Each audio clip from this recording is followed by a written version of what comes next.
Está no ar Gestão Pública em Debate, um programa do Curso Superior Tecnológico de Gestão Pública da FATEC Internacional, uma instituição do Grupo Educacional Uninter em convênio com o Instituto Wilson Pickler. Este programa ele complementa a formação dos nossos alunos de gestão pública nas modalidades presencial e à distância. E ele também é transmitido pela CWB TV, TV Comunitária de Curitiba, canal 5 da NET e 72 da TVA. E ele pode ser acessado por todas as pessoas que possuam antena parabólica digital, através dos canais da rede EdSat, os canais da educação. Hoje nós vamos debater a organização política no Japão. E nós convidamos a jornalista Yukako Nagamura, ela que é formada em língua portuguesa pela Universidade de Sofia, no Japão. Ela participou no ano de 2007 e 2008, intercâmbio na Universidade Federal aqui do Estado do Paraná. Atualmente ela faz pós-graduação no curso de Comunicação Política e Imagem na Universidade Federal do Paraná e pretende fazer o mestrado aqui na Universidade Federal do Paraná.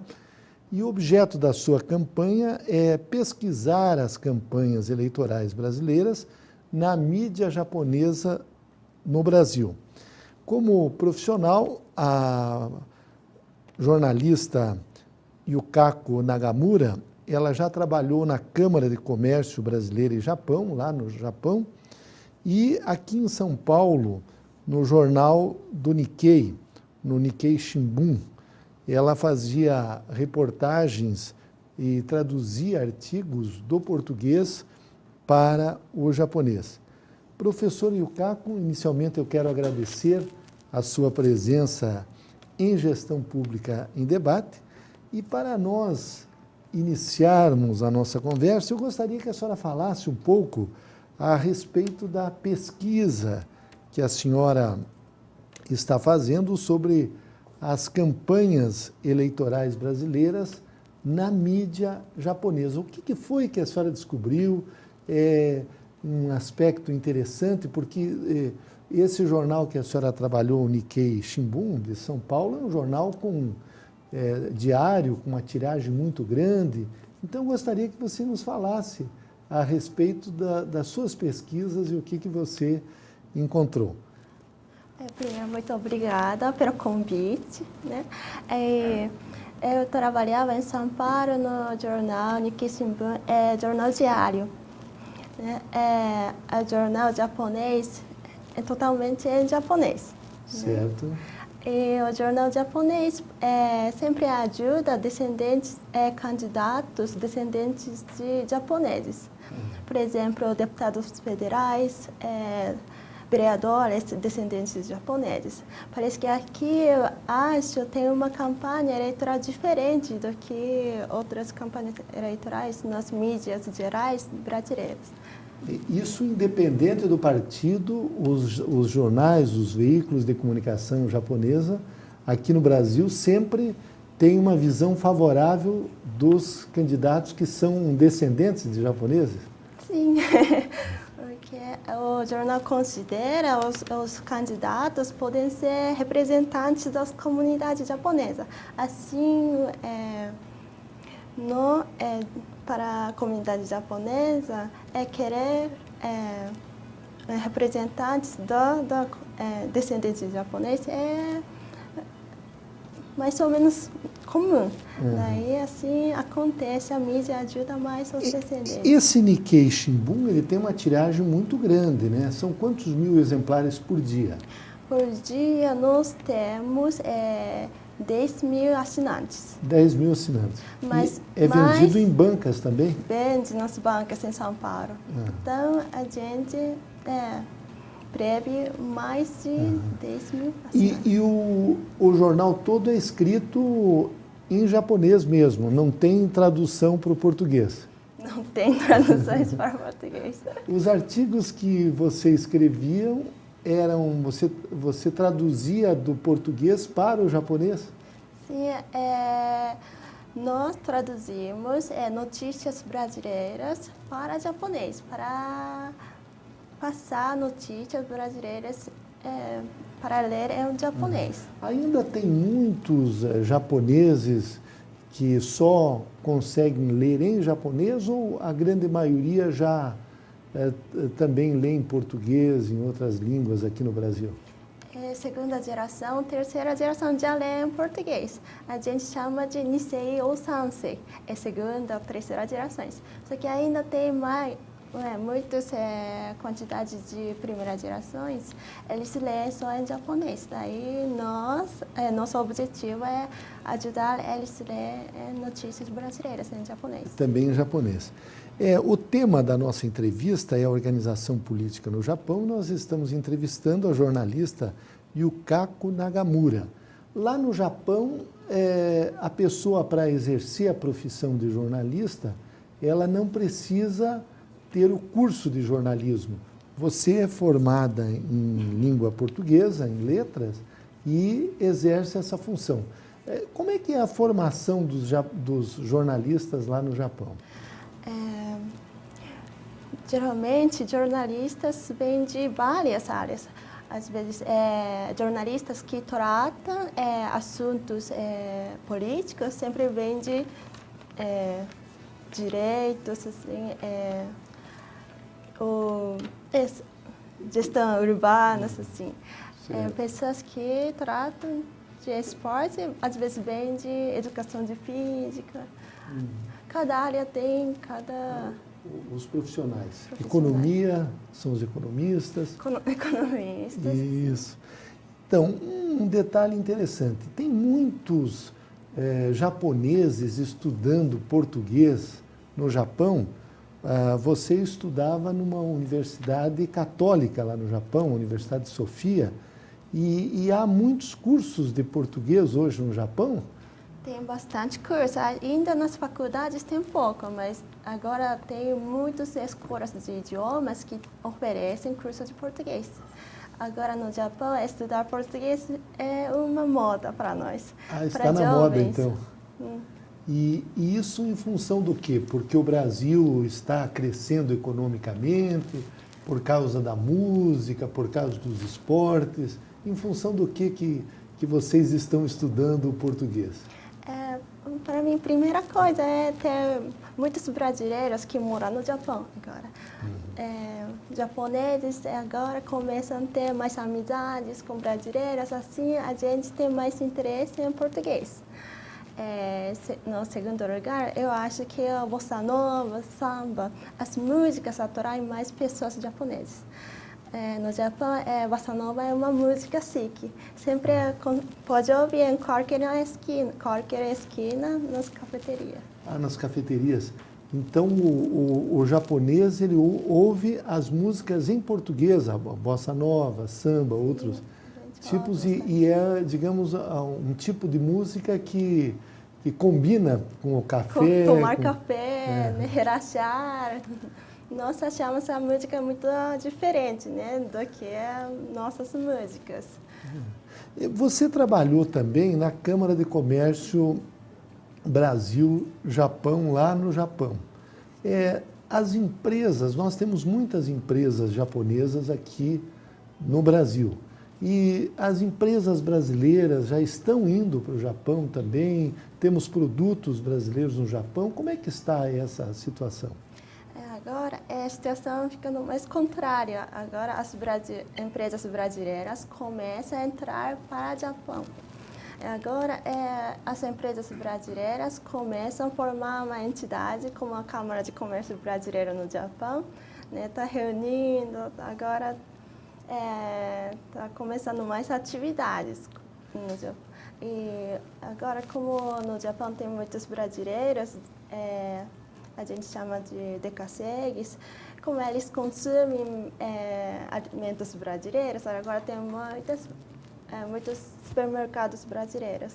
Sim. E que produtos, por exemplo, são mais exportados, que você encontra no Japão, que são produtos brasileiros? Feijão, esse tipo de produto, alimentos, café, feijão, o que é? Café, tem mais... às vezes tem pão de queijo. Ah, pão de queijo. Tem muito mineiro também lá no Japão? Aí, queijos são diferentes, né? No Japão não produz muitos queijos assim. Tem importado. E na área industrial, tem produtos industrializados brasileiros ou tem mais matéria-prima? O comércio, vocês vendem para nós produtos eletrônicos e nós vendemos soja, esses produtos. Como é que é esse comércio? Produtos brasileiros no Japão tem mais na área da moda, né? Roupa tipo, por também? exemplo, roupas. Tipo, agora tem muitas sapatilhas de melissa, aqueles chinelos da Havaianas. Tem marcas da moda brasileira. E esses produtos é fácil de encontrar no Japão, então? Fácil. Por exemplo, no Japão, a Havaiana vende muito caro. Muito. Aqui no Brasil encontra bem mais barato. Então a propaganda é verdadeira, aquela que no Japão as sandálias são caras mesmo. Sim, eu recomendo, né, para brasileiros. Então, quando vocês vão para o Japão, é melhor fazer lembrança do Brasil com Havaianas. Isso vai ser um presente muito O pessoal gosta. As pessoas gostam. A roupa feminina, por exemplo, maiôs, biquínis também, a nossa moda nessa área também faz sucesso no Japão? Faz. Do meu ponto de vista, como ainda eu sou nova, eu acho o biquíni brasileiro diferente, né? Aqui, sobre biquíni, tem mais variedade, tem mais moda nessa área. Daí, deve ter muito sucesso lá no Japão também. Isso. Então, um outro detalhe que chama atenção é que você estudou português lá e está fazendo especialização aqui, pretende fazer mestrado. Você acha que hoje a educação aqui no Brasil, a nível superior, ela tem algum diferencial para você que já fala o português e que pretende voltar para o Japão? O fato de ter estudado aqui possibilita uma carreira melhor no Japão? Eu imagino que sim, acredito que sim, né? Meu sonho é trabalhar para brasileiros no Japão. Para os brasileiros. Eu quero estudar mais aqui no Brasil com a educação brasileira. Eu quero aprender mais sobre sistemas brasileiros. Aí, um dia, eu quero levar esses sistemas que eu aprendo aqui para o Japão. Aí eu quero ajudar para melhorar a vida dos brasileiros no Japão. São quantos mil brasileiros atualmente no Japão? A gente soube que tinha um número grande, mais de 300 mil, mas depois do terremoto, a crise econômica, ainda tem muitos brasileiros lá no Japão? Ainda tem. Agora, brasileiros pensam mais, né, sobre a vida deles. Será que é melhor voltar para o Japão? Melhor voltar para o Brasil ou ficar no Japão? Continuar ficando no Japão. Mas ainda é previsto que mais ou menos 250 mil brasileiros continuam ficando no Japão. Estão no Japão. E ainda há oportunidades lá, a pessoa que vai para o Japão, ela pode fazer o pé de meia, ganhar um dinheiro, ou está difícil depois desses problemas todos que o Japão enfrentou? Agora, depois do terremoto, muitas fábricas fecharam, né? Aí agora atividades estão paradas. Assim, se pensa no valor de ienes, comparando com reais, ainda acho que pode guardar dinheiro, né? Ainda dá para ganhar um dinheiro. Só que agora é difícil ganhar um emprego. É difícil ter emprego, então. Muitos japoneses estão perdendo empregos também. Então, para brasileiros vai ser mais difícil até ganhar outro emprego. Isso. Bem, o Japão, ele é um país que tem um modelo político que é o parlamentarismo e tem o imperador. Eu gostaria que você falasse um pouco a respeito da organização política do Japão. Como é que se organiza o país? Ele é um país unitário e ele é dividido em estados, províncias, em em cidades? Como é que é a organização política do Japão? No Japão agora tem 47 províncias. Certo. Aí a política do Japão não é concentrada. Isso. Então, são 47 províncias e daí tem as cidades, os municípios que têm os seus prefeitos, os seus vereadores. Cada governo tem. E as províncias também têm uma organização, um parlamento, um órgão parlamentar nas províncias, um governador da província? Cada província tem cada organização, né? E tem partidos. Agora no Japão no Japão é diferente do Brasil, tem dois partidos que comandam ou não? Dois partidos que comandam, sim. Agora no parlamentar tem 13 partidos que 13 atuam. partidos. A nível nacional, então. Nível nacional. E o imperador, a figura do imperador? O Japão tem um dos impérios mais antigos do mundo. O que vocês, desde criança, aprendem em relação ao imperador? O que ele representa para o povo japonês? Para nós, o imperador é um símbolo do Japão, né? Desde que nós nascemos, nós chamamos que é uma pessoa que a gente tem que dar respeito sempre. Aí eles nos apoiam, tipo, mentalmente, né? O imperador está feliz, o imperador está visitando esses eventos, a gente sempre fica contente sabendo essas notícias da família do imperador. Um outro detalhe assim interessante entre o Japão podemos falar a respeito da educação. Vocês aqui no Brasil, a partir de 2012, a educação será obrigatória dos 3 anos, ou seja, do período educação infantil até os 17 anos. Lá no Japão, o aluno, a obrigatoriedade é até que nível? Até colégio é obrigatório. Se vai se formar... Não, desculpa, até ensino secundário é obrigatório. Mas geralmente a maioria das pessoas vai até colégio. Vai até a universidade. Desculpa. Uma boa parcela chega até a universidade. Até os 22 anos? No Japão, desculpa, tem ensino primário é dividido para 2 partes. Aqui no Brasil é todo junto, mas nós temos primeira parte, 6 anos, segunda parte tem 3 anos no ensino primário. Até ensino primário é obrigatório, mas o ensino secundário é optativo. Só que geralmente a maioria das pessoas vão até ensino secundário. E a universidade? É fácil a pessoa estudar numa universidade, numa faculdade? Não, mas quase 50% de pessoas vão até... Chegam à faculdade. Chegam à faculdade. E, por exemplo, essa universidade que você estudou, a Universidade de Sofia, ela é uma universidade particular, então tem que pagar a mensalidade. E existem universidades públicas lá no Japão também? Existem.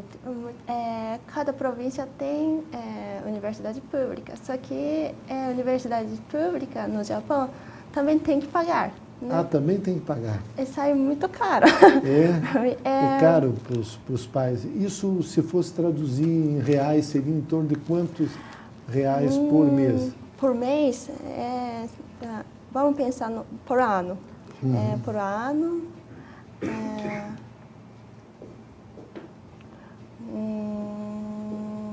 acho que mais de 10 mil.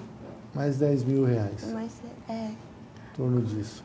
Um outro detalhe, a tua cidade no Japão, você é de uma cidade próxima ali de Tóquio. Gostaria que você falasse um pouquinho sobre sua cidade. Minha cidade fica na província de Ibaraki. Minha cidade é chamada Tsukuba. Fica no litoral ou no interior do Japão? Interior. Ah, sim. Fica muito longe de Tóquio? Não, de Tóquio agora vai sair de metrô da minha cidade até Tóquio, chega em 45 minutos. Ah, é bem perto então. Agora Apesar de que no Japão tem os trens bala, né? Porém, vários Então, também. Mas a tua cidade é o metrô tradicional, em 45 minutos você vai. Vai. E o que a tua cidade, o que as pessoas fazem na tua cidade? É uma cidade industrial, uma cidade na área da educação? De que área que ela atua lá? Minha cidade, Tsukuba é a cidade chamada Cérebro do Japão, mais ou menos. Ah, Cérebro do Japão. Minha cidade tem muitos laboratórios nacionais. Por exemplo, laboratórios de ministérios, laboratórios de geografia, laboratório de agricultura, laboratório de climas. As pessoas, então, muita gente trabalha na sua cidade e mora em Tóquio, porque é bem pertinho, 45 minutos. Tem muito movimento entre minha cidade e Tóquio. Tem muitas pessoas que moram na minha cidade e vão para Tóquio. Tem muitas pessoas com pais contrários também, moram em Tóquio, vêm para a minha cidade para trabalhar também. Um outro detalhe, talvez não seja a sua especialidade, mas o futebol é um esporte já bastante praticado no Japão? Como é que os jogadores brasileiros lá, eles são bem considerados? Como é que é o futebol lá no Japão? No Japão, geralmente, beisebol é mais popular no Japão, por causa da influência dos Estados Unidos, mas no Japão o futebol também está ficando bem mais popular agora. Tem muitos jogadores famosos, brasileiros também. Tipo Pelé, sempre Pelé. Ainda. Um dos melhores. O Zico também foi técnico do Japão há muito tempo, né? Ele também tinha muito sucesso no Japão. Tinha muitos jogos perdidos, mas acho que o povo japonês gostava dele. Isso. E o Ayrton Senna, quando ele era vivo, parece que ele era um ídolo lá no Japão. Ainda falam do Ayrton Senna? Você é bem jovem, né? Mas ele já faz mais de 15 anos que ele faleceu, mas o pessoal lembra do Ayrton Senna? Claro que lembra. Tenho muitas amigas que começaram a estudar português comigo por causa do Ayrton Senna também. Eles gostavam muito dele, por isso interessaram em português. E um outro detalhe, evidentemente que vocês têm um alfabeto todo próprio, um sistema de língua própria, e para você estudar o português, lá no ensino, o inglês é uma língua obrigatória desde da infância. Então, como é que é feita essa transliteração do japonês para as outras línguas, para o português, ou vocês aprendem ao mesmo tempo? Eu aprendi primeiro inglês, depois português. Como aprender inglês primeiro, foi menos difícil aprender português para mim. Mas como português tem outros sons diferentes de inglês, tem cedilhas, outros acentos diferentes de inglês, eu tinha muita dificuldade de aprender. Ótimo. Então, nós entrevistamos em Gestão Pública em Debate, e o tema nosso foi a organização política do Japão, mas falamos um pouco de tudo a respeito do Japão. A jornalista Yukako Nagamura.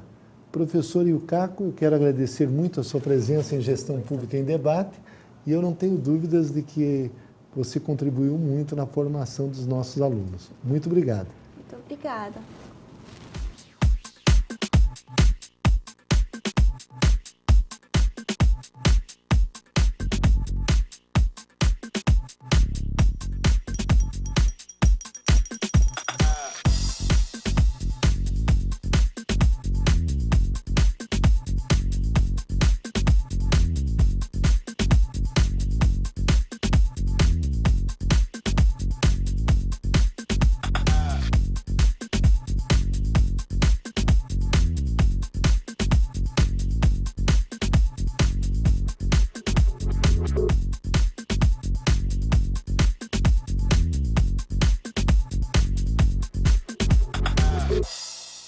Educar é fazer sonhar, é acreditar no valor das pessoas, ampliando seus horizontes. Educar é realizar. Com a missão de criar oportunidades que transformam a vida de quem precisa, o Instituto Wilson Pickler de Responsabilidade Social faz a diferença para muitas pessoas. Oferece cursos de graduação e pós-graduação à distância, em parceria com o Grupo Uninter, e cursos livres de capacitação. Além disso, possui projetos de geração de renda para comunidades carentes. Instituto Wilson Pickler de Responsabilidade Social, acreditando no valor das pessoas através da educação.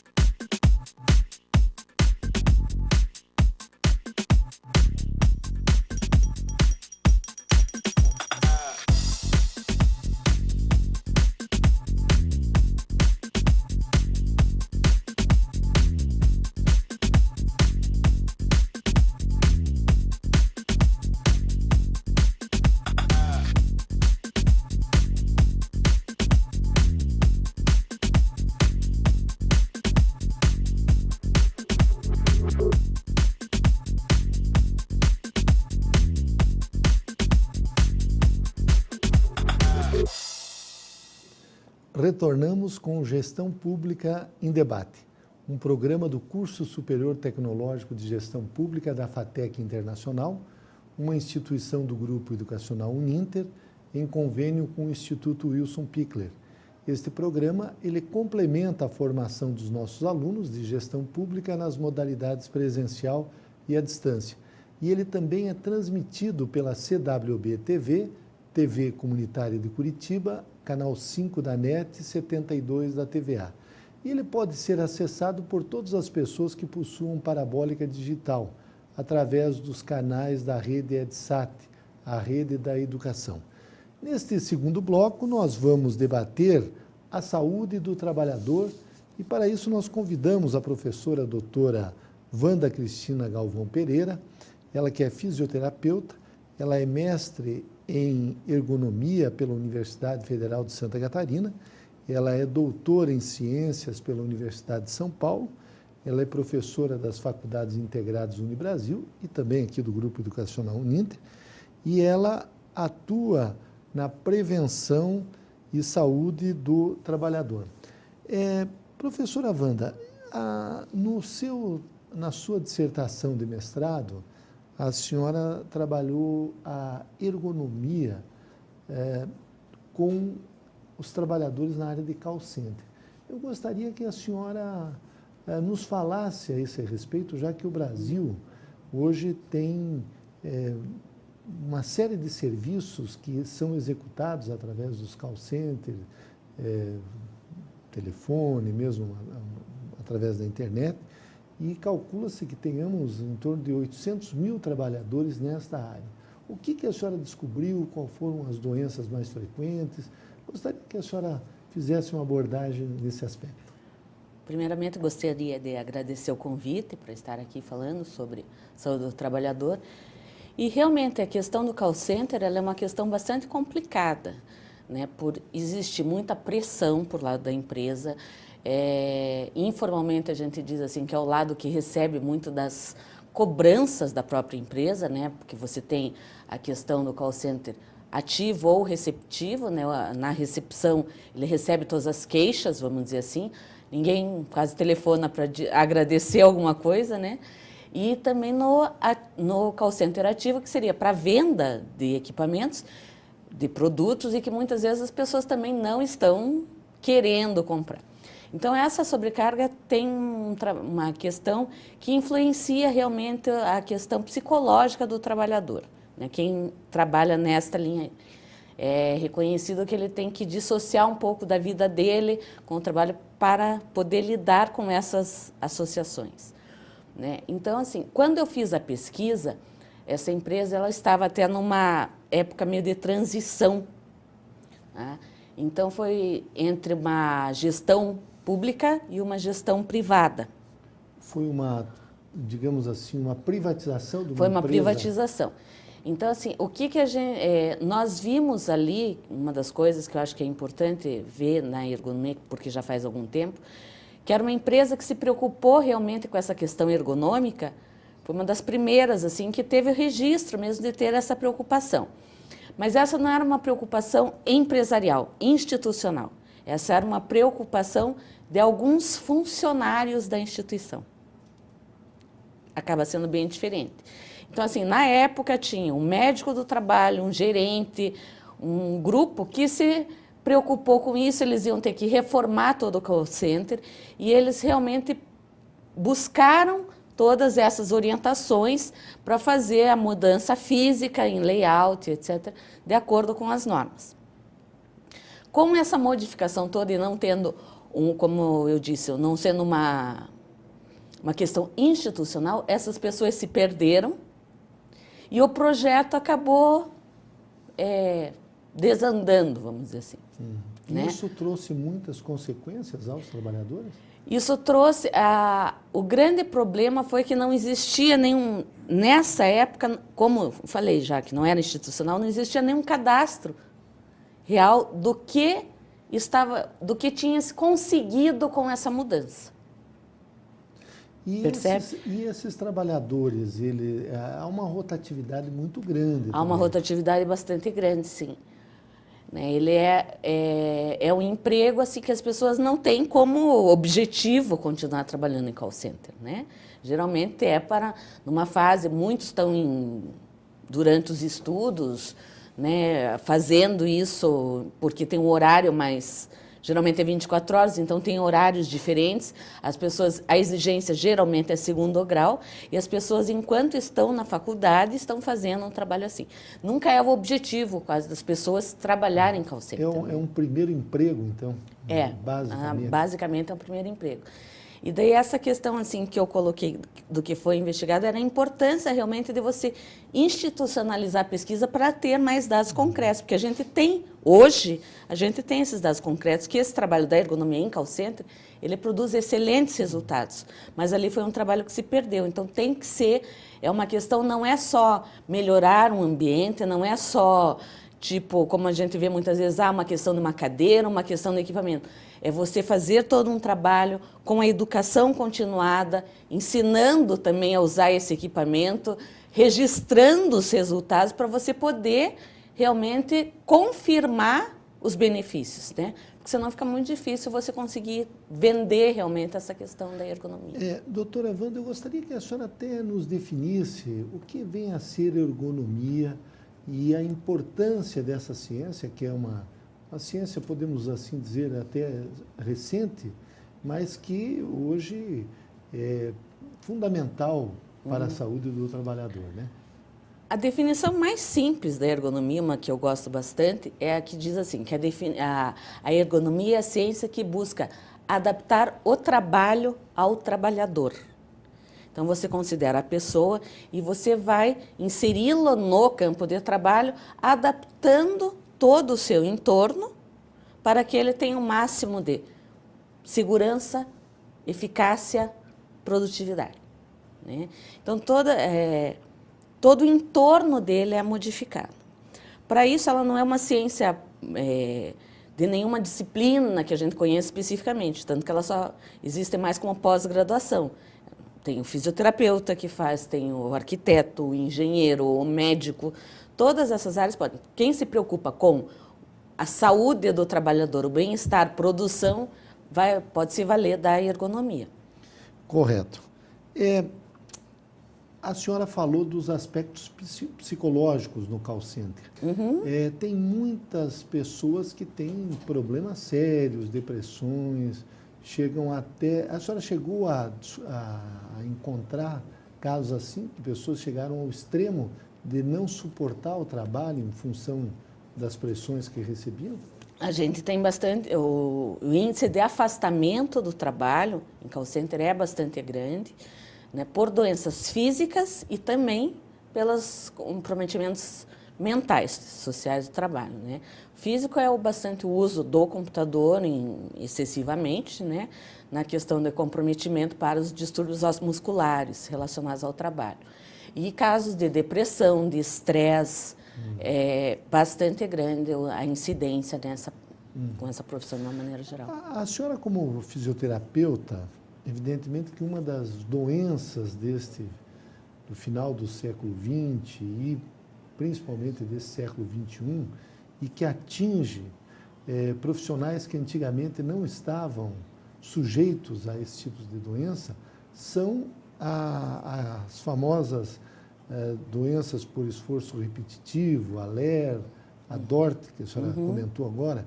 Eu gostaria hoje, com a facilidade, quando nós aprendemos a escrever, a máquina, a gente fazia um curso de datilografia, se você batesse lá tantos toques por minuto, já passava em qualquer concurso. Hoje, parece que a gente bate 3, 4 vezes mais. Os nossos nervos, a nossa complexão física, enfim, os nossos músculos, eles estão preparados para suportar tudo isso? Olha, essa é uma pergunta bastante interessante e a gente tem várias épocas até que a gente pode analisar aí.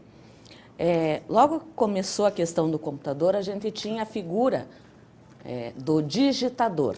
Isso, né? Exatamente. Esta pessoa ficava sentada alimentando o computador. Hoje, na questão dos microcomputadores, esse trabalho já é mais espalhado, né?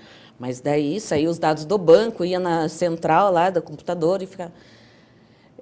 nesta época que começou a ter bastante dos distúrbios relacionados a esforço repetitivo, que daí até surgiu o nome de LER, por ser esforço repetitivo, que era a pessoa que ficava 6 horas digitando, né, e não saía daquela posição com o movimento dos dedos. Essa questão, hoje, ela já não é mais tão forte, né, porque a gente falou, não existe mais tanto essa postura ali só da alimentação dos dados. A pessoa no banco que fazia isso, hoje é o caixa mesmo que já alimenta, então ele troca o cheque, ele faz, né, tem várias funções. Mas, ao mesmo tempo, ele tem também a questão de um comprometimento mental. Daí diminuir um pouco essa parte e tem um comprometimento psicológico, mental, que também coloca. Então, a LER, pura e simplesmente, ela inclusive mudou o nome realmente por conta disso. Porque daí o que foi verificado? Que quando você falava em LER, você frisava o esforço repetitivo. E não é só o esforço repetitivo que leva à doença. Tem uma série de outros problemas que também podem levar. Então, por isso, foi adotado oficialmente o nome distúrbios osteomusculares relacionados ao trabalho, né? Que engloba mais coisas, não é só a repetição. Então, a postura inadequada, comprometimento até do lado mental, né, do trabalho, a falta de ficar realmente muito tempo sentado, mas uma questão mais a nível que pode comprometer coluna, todas essas questões aí. Com o uso do computador também. Tem outras profissões, mesmo na agricultura, as pessoas trabalhando em fábricas, os professores também sofrem esse problema, né? Sofrem bastante desse problema. Existe a questão, todo o trabalho físico, né? Ele vai ter, você tem uma postura adequada que você deve adotar para não sobrecarregar. E o que a gente vê mais hoje, que a gente indica, é a modificação da postura, né? Então, a gente entra muito com a parte da cinesterapia laboral, que é a ginástica laboral, que você faz um alongamento específico para o tipo de trabalho que você faz. Você busca compensar essas estruturas todas, buscando com que não tenha tanto comprometimento. Então, é o repouso dessas atividades, mesmo das atividades repetitivas, da postura que é mantida por um longo período de tempo. O intervalamento dessas questões é a grande solução para esse tipo de problema. Ou seja, a prevenção. A prevenção. Evitar que a pessoa chegue num nível... Porque a LER é um problema com grande impacto social pela questão dos afastamentos do trabalho, inclusive aposentadorias, em definitivo. A senhora, como uma profissional da área de saúde, nós temos ouvido muitas queixas, digamos assim, do comportamento dos peritos, principalmente do INSS, que não reconhecem, ou funcionários que estão insatisfeitos, que tratam mal. E, às vezes, você percebe, a televisão, inclusive, tem mostrado frequentemente que pessoas que não têm a menor condição de trabalhar estão ali sendo maltratadas por servidores públicos nessa área. Como é que a senhora vê esse comportamento? Porque é uma doença que aparentemente não se vê, né? E dificilmente os exames também comprovam. É uma doença, a DORT, ela é difícil de ter uma comprovação diagnóstica, tá? Por exames, etc. Ela é mais por um quadro sintomatológico que a pessoa vai apresentar. Agora, realmente tem uma questão bastante complicada, porque tem as pessoas que disfarçam essa doença, né? Então, mas assim, eu sinto a dor, mas eu não vou reclamar dessa dor, porque meu chefe pode não gostar, ele pode me afastar, pode me demitir, e eu continuo trabalhando, sentindo essa dor, e não falo para ninguém, e levo ela em frente, né?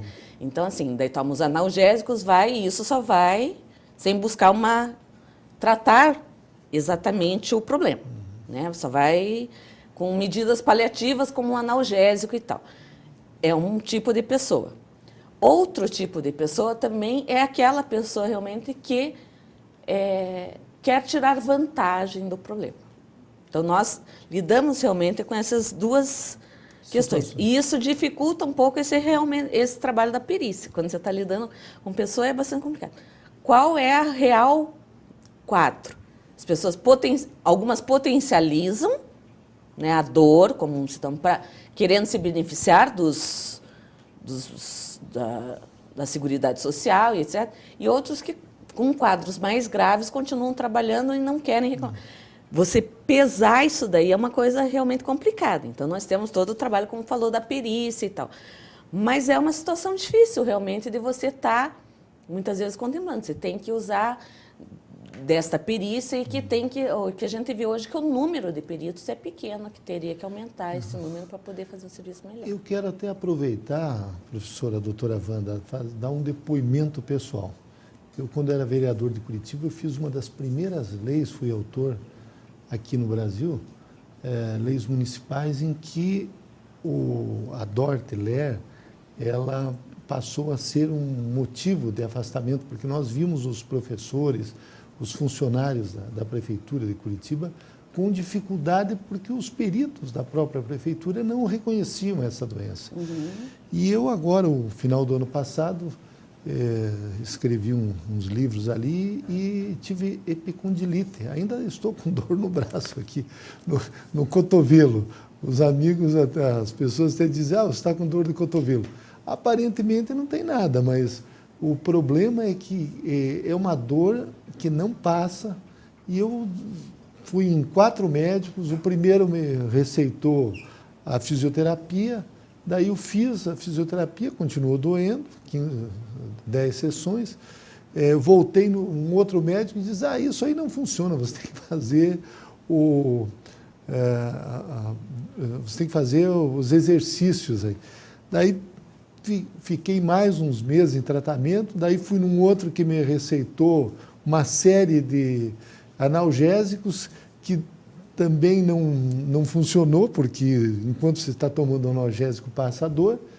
E o último foi a acupuntura. Até que o momento de, sabe uma coisa, vou esquecer dessa doença, e parece que até está melhorando agora, porque eu estou me cuidando mais. Sim, mas a questão que a gente coloca muito aí do meu lado, né, também clínica, né, de clínica. Sim. Alguém parou e buscou identificar como que você digitava, como que você fazia esse trabalho, em que posto você estava? Né? Então, assim, exatamente. Essa é uma questão da ergonomia, né? Como que você está fazendo? Então, eu tenho que ver, a ergonomia, a gente diz muito, é uma ciência de campo. Eu tenho que ver a pessoa enquanto ela está trabalhando, para eu poder ver se ela... É muito simples eu dizer, você não deve fazer... Mas a pessoa acaba fazendo, e aonde que está o problema? Então, você tem que olhar, eu tenho que ver você trabalhar. Né?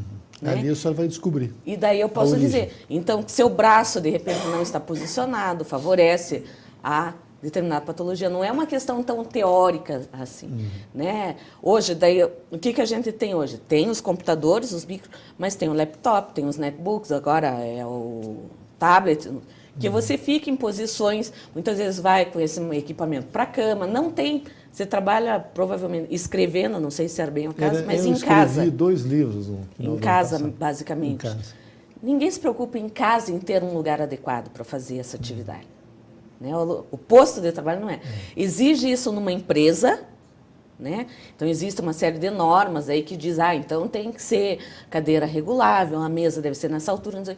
Mas a pessoa leva para casa e não, em casa não é adaptado, é mais uma questão de educação. E o que a gente daí. observa, doutora Wanda, que hoje nós trabalhamos muito mais do que tempos atrás. Eu, quando me formei em Direito, há mais de 30 anos, eu lembro que eu levava um dia para preparar uma petição. Ou seja, escrever, eu sou advogado também, então você ia, porque se errasse tinha que voltar tudo de novo, não dava para corrigir, então você ia devagar, com calma, e você fazia no máximo uma petição por dia. Hoje, dependendo da circunstância, aí você faz meia dúzia. E o outro detalhe também é o clique do mouse. Parece uma coisa tão simplesinha, mas a uma certa altura ela começa a pesar, não é isso? Começa a pesar, sim. E a quantidade de informação, você tem muito acesso à informação hoje, né? Isso. Você fazia realmente o trabalho de uma forma mais lenta, porque você... Hoje é muita informação, você tem que dar conta disso, a coisa parece assim... Né? Quando você vai escrever um artigo, alguma coisa assim, você tem um banco de dados infinito a seu dispor para você pesquisar, se manter atualizado. Então, isso realmente coloca uma ansiedade também na pessoa, dos dados, que a gente vê nesse processo, a pessoa de ansiedade, ela tende a fazer uma contração muscular maior também, né? E isso não é só da questão muscular, é a questão sanguínea, compromete a circulação, tudo. E fica muito tempo realmente aí, na mesma posição, vendo, com aquela quantidade de dados. E é o que a gente diz, o principal, tem que parar um pouco, né? Tem que parar e tem que fazer outras coisas, e tem que ter uma atividade aí que equilibre um pouco a situação. Doutora Wanda, nós estamos falando mais das doenças, e a senhora é uma fisioterapeuta. Eu gostaria que a senhora colocasse alguns conselhos, principalmente as pessoas que trabalham em casa, ou mesmo, hoje, a grande maioria do nosso público trabalha com o computador se transformou num elemento indispensável ao trabalho. Alguns conselhos que a senhora poderia nos dar aqui, que servem a todos nós, os nossos alunos, tanto no serviço público quanto na iniciativa privada, e as pessoas que usam o computador em casa. O conselho principal é parar um pouco. O que a gente vê muito, assim, para estudantes, vamos dizer, eles estudam, fazem os trabalhos, estão pesquisando, eles param e continuam no computador, com outra atividade. Vão fazer jogos, vão ver alguma coisa assim. Né? E é realmente parar e buscar fazer alguma coisa mais física. Um alongamento? Né? Um alongamento. Muitas vezes a gente diz, a parada pode ir tomar um café, mas dê uma caminhada, né? Faça alguma coisa assim. Aquela questão de você ficar parado o tempo inteiro realmente ali na tela é a pior questão que pode. Se movimentar ou... Mesmo a gente diz, fazer os alongamentos enquanto sentar no computador. Se você olha numa tela, né, e você tem que dar uma resposta, esperando alguma resposta do computador, você pode estar ao mesmo tempo já fazendo alguma... E adequar um pouco o seu espaço. Não precisa também de coisas, de ser todo equipamento ergonômico. A gente, com algumas modificações, a gente pode estar melhorando esse espaço, buscar essas orientações e ver. Né? Teve uma vez até com uma juíza que levava bastante trabalho para casa, que me consultou, eu fui na casa dela ver o ambiente que ela trabalhava em casa. Né? Então, existe também essa questão. E você se preocupar também, como o lado profissional, acho que tem que se preocupar muito, como foi falado ali. Você falou que foi para vários profissionais, eles têm que ver realmente esse dia a dia, se a pessoa realmente faz isso. Muitas vezes, o trabalho da pessoa em si não é tão relacionado a uma doença do trabalho. Mas do jeito que ela faz, do jeito que essa correria do dia a dia, acaba indo. Então, eu tive uma paciente que eu lembro que eu tratava, ela era dona de uma confecção. O ser dona de uma confecção não tem relação nenhuma com uma doença do trabalho. Mas o que ela fazia na confecção? O que ela fazia no dia a dia dela né? Todos eram fatores de risco predisponentes para. Aqui na região de Curitiba, quando se instalaram algumas fábricas de automóveis, logo no início nós tivemos problemas sérios com trabalhadores que tiveram ler, porque as máquinas que vieram para cá eram máquinas adaptadas a trabalhadores europeus. Isso também influencia o ambiente de trabalho, os equipamentos. Isso influencia, assim, nós temos um padrão da medida do homem, né, que a gente fala, nós temos a ciência, a antropometria, que estuda essas medidas. E para determinadas populações, ela vai adequando, né, ela vai fazendo os equipamentos de acordo com essas medidas. Então, as cadeiras usam essas medidas, automóvel, tudo isso. O que a gente vê, assim, basicamente, hoje a gente sabe que a população, a média de altura da população aumentou. Certo. Com isso, a gente encontra o quê? Colchões que são maiores do que eram um tempo atrás. Hoje é muito mais fácil você encontrar uma cama king size do que um tempo atrás. Né? Hoje, a facilidade de você achar um tênis 42 no Brasil é grande. Há 20 anos atrás era muito difícil, tinha que importar esses tênis. Certo. Então, essas questões todas, elas são definidas, sim, de acordo com a população. Se a gente for entrar mais detalhadamente no Brasil, nós temos aí até dois problemas, porque nós temos uma população no norte do país que é mais baixa do que a população do sul, Certo. porque nós temos no sul uma grande incidência já europeia. Então, essas questões, elas dificultam mesmo. Então, existem situações que tem adaptações que você tem que fazer e considerar na hora da pessoa trabalhar. Então, se a pessoa é baixa e ela tem uma bancada muito alta para ela trabalhar, tem que colocar um suporte para ela trabalhar. Qual que é o ideal? A pessoa, se for muito baixa, para a pessoa alta, é pior do que se for baixa para a pessoa, se for alta para a pessoa baixa. O que você pode compensar? Qual é o jeito mais fácil de você acomodar? Tudo isso a ergonomia estuda. Então, nós entrevistamos nesse bloco a professora doutora Wanda Cristina Galvão Pereira, ela que é fisioterapeuta. Professora Wanda, nós queremos agradecer muito a sua presença em Gestão Pública em Debate e eu não tenho dúvidas de que a senhora contribuiu na formação dos nossos alunos. Muito obrigado. Obrigada, eu que agradeço.